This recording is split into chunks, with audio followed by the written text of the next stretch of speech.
We have a 52 Studebaker sitting on a RT Dakota. We got a 39 Studebaker Commander on a rotisserie. Then we have a MX 255 tractor and a 1948 Fleetmaster.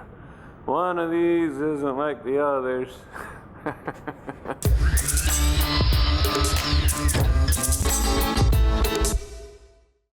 So here we have an MX 255 with a leaking steering motor, so it's putting oil all over the floor of the cab. So to start off with, pressure wash it, make sure it's nice and clean so we don't get dirt inside, and then mark your hoses. So I've got cable ties just zipped to it. You get different colored cable ties, that helps a lot too, but I just have one long one on the top, two long ones on the bottom, and then on the other side I cut the ends off, so it's pretty straightforward. We're going to pull this steering motor right out. You might be able to get away with just putting a seal on the top, but I like putting an entire kit in there, and then I know that inspecting everything while it's out anyway, making sure it's going to last another couple thousand hours. So here we go. Pull your covers off around the outside. Pretty straightforward to do that. You have to unplug your lights and your other controls. Now this plug here was a big pain because the clip for it is actually on the inside, so you can squeeze and try to pull, but it is tight. Otherwise you can just take the switch and pop it through the plastic so that you can get at the back side and hold it good, and just get a little screwdriver in there and open that up. Once that's off, now you can see the bolt that way down in there. There's 4 bolts that hold the steering on. 1, 2, 3, 4, and the other one is way up in there. But you can now get at that through the top here. There it is. And then so you don't have to take this ductwork out. So once those 4 are off, I think that holds the shaft in place, but it also holds your steering box in place. So now your steering is going to be loose, and your box down below is going to be loose. So we might have to support the steering wheel, and once we get there, we'll figure that out. Here we go. Supported the steering wheel just with a couple ratchet straps, tilted all the way to the top, stick it through. Steering wheel is nice and solid, it's not going to move, and then once the 4 bolts are out, you can pull your steering motor out from the other end. And there it is. So hopefully I can squeeze it out past the air breather there, otherwise I got to move it somehow or other or something. Not looking forward to that. Here we go. So the unit does fit past the air filter housing. You do not have to remove the air filter. Once you have it out, you can make the decision whether you want to rebuild it yourself or bring it to a dealer to have them fix it and warranty it themselves. So if you do want to disassemble it yourself and reseal it, you can start by removing the housing on the front and cleaning in behind there. Dirt is your enemy, so make sure that you have everything as clean as you possibly can. Remove the bolts holding the gerotor to the front. After scribing everything, you want to scribe each housing that you take apart so that it goes back together the exact same way. The word of caution that the older pumps use the worm gear, and if they were rebuilt incorrectly, you can turn them from a pump to a motor. And what that means is when you fire up the tractor, it spins the steering wheel super fast, and if you've got your fingers in there, it will break your fingers.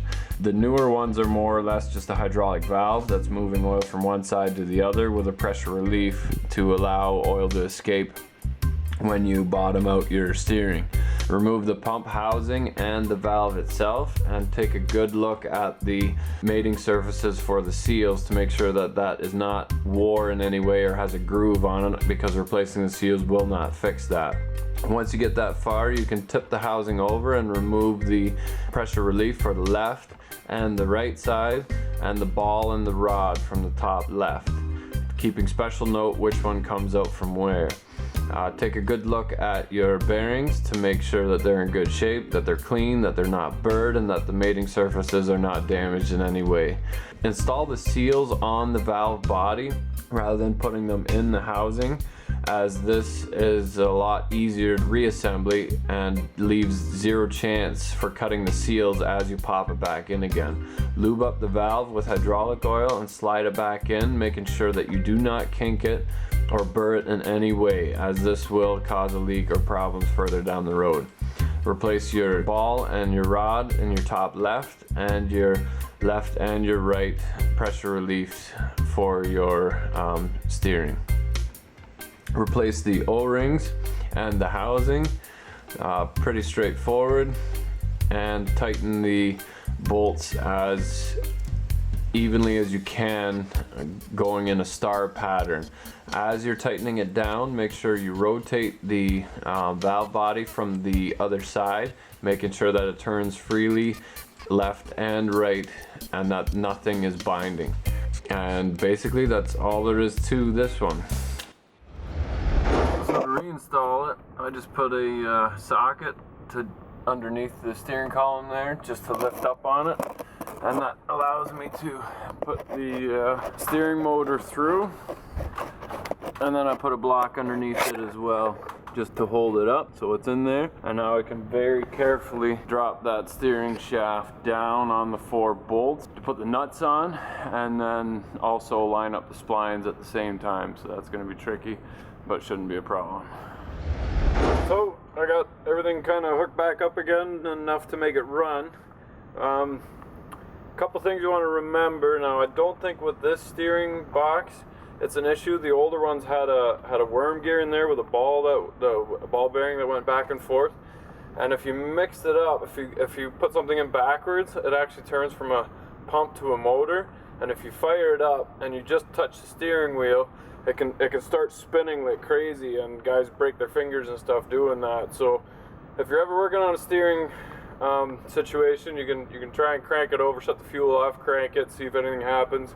But just generally keep your fingers out of the steering wheel and see what happens. So I'm gonna fire it up and see if I did it right.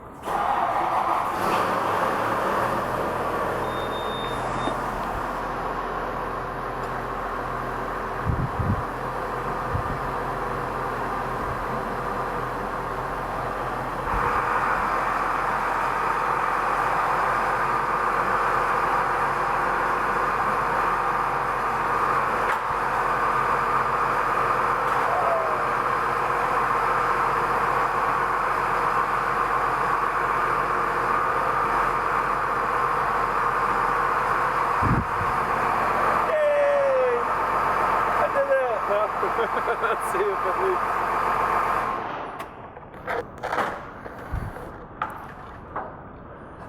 It doesn't look like anything's running down, so that's good. I think I can button up the inside better, and I'll have to take it for a road test, for a good long road test, because it's going to seep up past that steering shaft, and then it takes a while to run out. So maybe I'll have to grab a box scraper or something to grade the driveway. The driveway is soaked because it's spring, it's starting to melt, and it's been raining hard all day. So we'll see if that works or not, but I'm excited. That's actually the biggest job on this tractor. We're gonna fix the air leak on this seat, and I think a wheel seal, axle seal is leaking, so, but I think I made a video on that already, so, yep. Good stuff. That's it for today. I know that it works. I can sleep tonight, and I'm gonna clean everything up, put all the covers back on again after my hands are a little bit cleaner. So here we go. So that's how the easy steer was laying underneath the floor. We're gonna take care of that for him and make a little mounting bracket, maybe to a bolt here or something, just to tie that up nice and neat. It's a pretty expensive unit to be laying under the floor, and it's not this farmer's fault. Whoever he bought it from, they installed it that way. So kind of a ridiculous way to play with a couple grand. So I'm gonna clean that up. Here we go. I'm sure whoever installed the $20,000 auto steer would have intended a nice little bracket like that. Nice easy plug-in, and no more giant mess of wires on the ground, including the brains of it being stepped on. Much better. Hey, thanks for watching. Don't forget to like and subscribe. If you love the channel, consider picking up a tape boss to make those projects go faster so you got more time to watch YouTube. And remember, if you're not filthy, you're not rich.